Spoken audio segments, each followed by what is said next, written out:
जिले में गंजेई चोराचालाण विरोध में पुलिस बड़ सफलता मिली।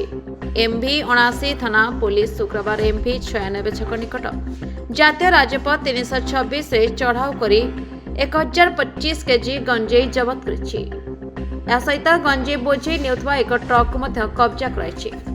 पुलिस सूचना अनुसार दिनपहरा बेले विश्वसनीय सूचना मिलवा पर एमवी 79 थाना टीम उक्त स्थान में गाड़ी जांच करथिला। से समय HR 38U1807 नंबर विशिष्ट एक अशोक लेलैंड गुड्स कैरियर को अटकाई तलाशी कर ट्रक 41 प्लास्टिक बस्तार रही मोट 1025 केजी गंजेई जबत होता। प्राथमिक तदंतरू यह गंजेई हैदराबाद तेलंगाना को चालाण होता जमापड़ी। घटनास्थल ट्रक चालक झाबर सिंह बयस 42 को पुलिस गिरफ्त कर। से राजस्थान नागौर जिला निवासी बोली जणाଯାଇଛି। उच्च लाभर लोभरे से गंजेई चालाण करुवा तदंतर सूचना रही। चक्र में आहरी केते जण जड़ित अछंती से नहीं पुलिस तदंत जारी रखिछि। ए घटना रे एमवी 79 थाना रे केस नंबर 29/2026 रुजु हुई एनडीपीएस एक्ट धारा 20B IIC 27A/29 अनुसार मामला पंजीकृत होइछि।